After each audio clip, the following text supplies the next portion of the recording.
think quant, I directly started taking mocks. Because my basics were in place, so I did not invest time in doing it from scratch.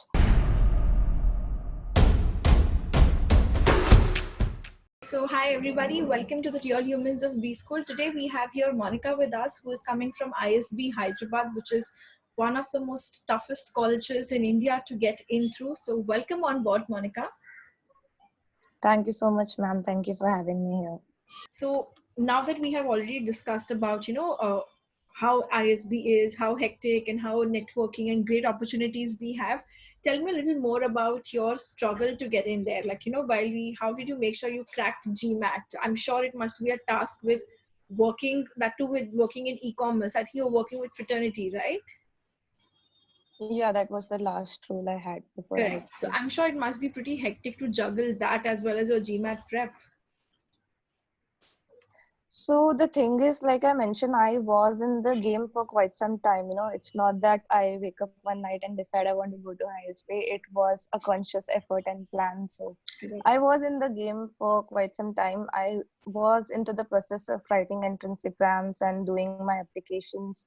So I pretty much knew what my strengths and weaknesses were.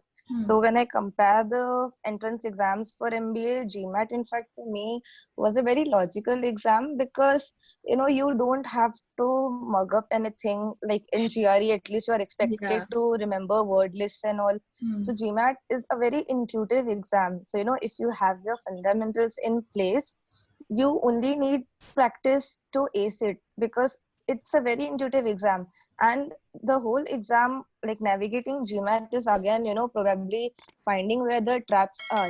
So my whole GMAT prep was like, I think I did it in some 2-3 months because I was working. So for me, like 2 months of prep and then last 1 month of mocks. And I've been the kind of person who mostly does self preparation. Like, we have most resources available online. So obviously I had access to GMAT Club, and I had access to all the Manhattan guides, the eGMAT resources. Those resources were all readily available online, and I used to go through the debriefs of all the students who have cracked GMAT already. So going through them again gave me a fair sense of how this works. So I went about doing it on my own. Whatever material I felt relevant basis the reviews of people I knew and the reviews that I read online, I drew up all my deadlines that okay, in this month I have to complete my verbal. And I was naturally good at quant, at least the level of quant that comes in GMAT. Yeah. So in the initial mocks I was pretty much there. So for me, quant didn't it didn't take me a lot of time to get into quant. Probably I think quant I directly started taking mocks. Because my basics were in place, so I did not invest time in doing it from scratch. I probably focused good 1 or 2 months on verbal, because there we had sections like sentence correction, critical reasoning, and RCs. And like I mentioned, GMAT is a tricky exam. It will give you options which are so seemingly close that you only have to save yourself from falling into those traps. So what I used to do was I had this official guide, and the good way to go about it is to understand the rationale of why some answer is right. Because the makers of the official guide, the GMAT company, is the one who will also release the final GMAT exam. And the rationale that they have in deciding what is a right answer and what is a wrong answer is something that may not be same to any other testing company which is there. Correct. So the way I approached it was, I used to look at all the official guide questions and explanations, and in whichever questions I would have a doubt, I would dig into the internet to find the rationale on why this answer is right against other. Because on face That's of it, interesting. you'll always, on face of it, always two options will seem right, but there will be one which GMAT says is right. So I Correct. actually took printouts of the whole official guide, and I would write down explanations and mark all possible traps that this is where this is not right and wrong. And Wow. basically, yes, and then I revised all of them. So for me, I had identified the traps, and that was how I learned my way to navigate That's GMAT. so amazing. That's so amazing. Like, a lot of hard work and efforts put into it. And very rightly said that, GMAT is the one which has made the official guide and the final exam. So obviously the thought process is the same. And many a times people tend to leave the official guide. I mean, that should be like the main Bible. You do That's a how much Bible. ever, anything else, it's fine. But the official guide is like, you can't miss it out. So that's really amazing.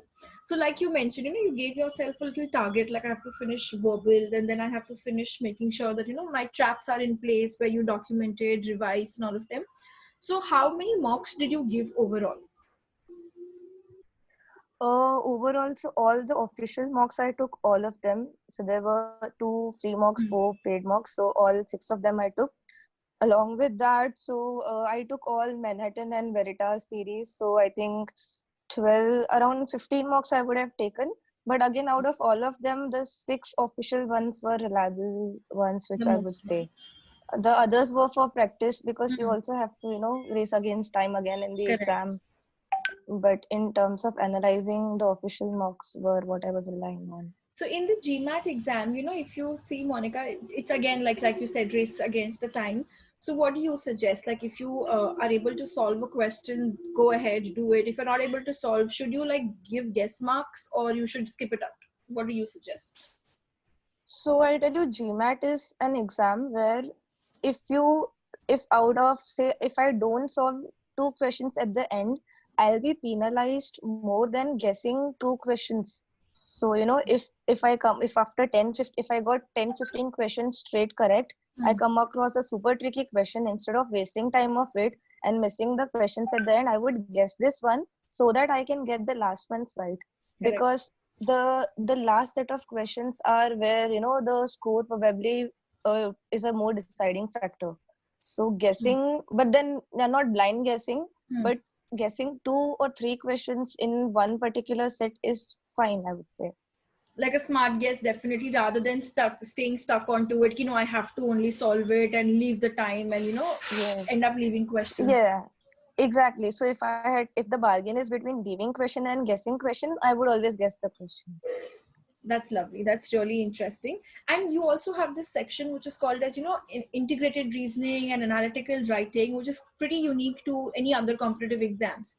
So how did you approach this section? And do you think it's important also for, getting selected to ISB? So for ISB in particular, integrative reasoning didn't have a cutoff or so. But from what I know is, ISB may not have a hard cutoff for it, but there were many other B schools who expect you to have an IR score of 4 and above. Now, obviously Correct. that varies from all the B Hmm. schools, but even if you are someone who has probably never solved an integrative set in your test, in the GMAT, the 20-30 minutes that we have for that particular section, you just calmly sit and solve. You could still score a 2, 3, or 4 out of 8. So it's not that difficult a session to fault in. But having said that, if you just put in 5-10 hours of prep, just familiarize yourself with the kind of sets that come in, then you can probably ace all of it. And when we're talking about Lovely. mocks, if someone who has just solved the mocks and all the sets that have appeared in the mocks, they should be more than comfortable to face what comes in the exam. Okay, that's really nice. That's good. So, Monica, last section which is there is that analytical writing. You have this argument writing essay which is there. How is that? Like, how did you approach that? It's sometimes so tricky that the entire passage itself, which is given as the topic, is so exhaustive that you kind of get drained out. So you'll be surprised, but I had a full score in that section. The Wow. thing with me is I naturally tend to write. So for me, writing wasn't quite an obstacle. Like for me, it comes naturally. Hmm. So I just I probably looked up online on what is the structure that is expected of the arguments. So they expect you to identify the the scenario that is given, and then you have to come up with rational arguments. You have to describe your points to and for, like, both cases, and then you have to justify and come up with a conclusion. So this was a basic structure, and if we see online, there are like plenty of examples. So trust me, I did not spend, like, in any of the mocks, I did not write even one single EWA essay. That's because, not because I was overconfident, but because, like, I am a writer. I think not a writer, but then I know I can effortlessly write. If you give me 30 minutes to write, I'll write something decent. So it was because of that I did not spend time on it. But there is a very logical structure to follow, which is readily available on the internet. If someone who just follows that structure, they'll be super fine with that section. Okay, that's really interesting. So, good to understand the entire GMAT, and I love the way you have dissected each section, how you should approach all of them, and make sure you fill out your traps and all of these. So that's really great. If I were to ask you, Monica, one tip for people, who have like 3 months to go for their GMAT. So what do you suggest? Like, definitely 3 things they should be doing. Three things. So first, I would say that, okay, official guide is your Bible, like we've already discussed. You should probably go through it, understand it, and understand why something is right. Because we tend to get into our own biases, but then we think that, okay, this answer is correct. Next time in a similar setup, that answer could be wrong. So analyzing even the answers that we get correct for whenever we are solving official guide is important, and this can be done through the forums on GMAT Club. So first thing is official guide is your Bible, and when you're solving it, analyze it, Analyze and it. you have all forums for them.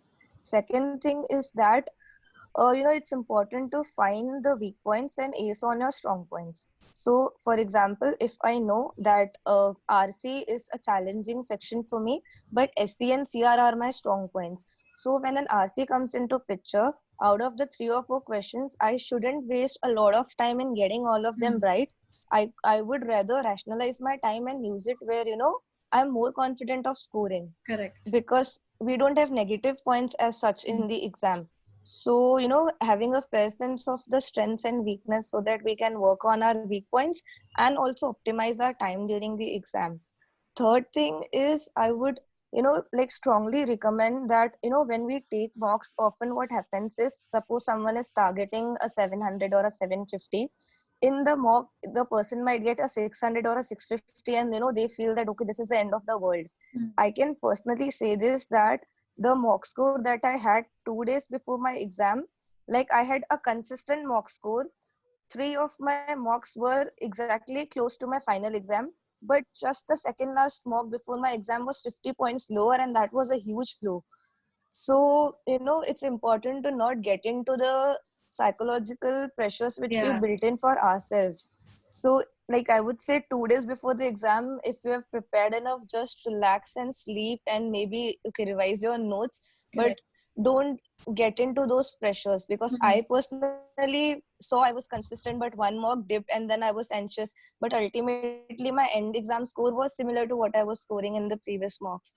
So yeah. Very true, very true. So, and in fact, that's very true. We end up putting a lot of self pressure. So, you have to make sure we keep ourselves under, and very important to be calm for the exam. Like, especially for an exam which is so adaptive and which is going to be on your own caliber, it's very essential on the day of the exam you stay very relaxed and calm, for sure. Oh, and yes, and please take chocolates and all good and sweet things for the exam. We need the boost there. Yeah, you need to make sure your energy is high. You don't get tired till the time your last section comes in. And GMAT people are nice, they let you also eat in between, unlike the other Indian exams where you're not allowed anything. So that's a nice thing, and that's a very good important suggestion. So thank you, Monica, for that.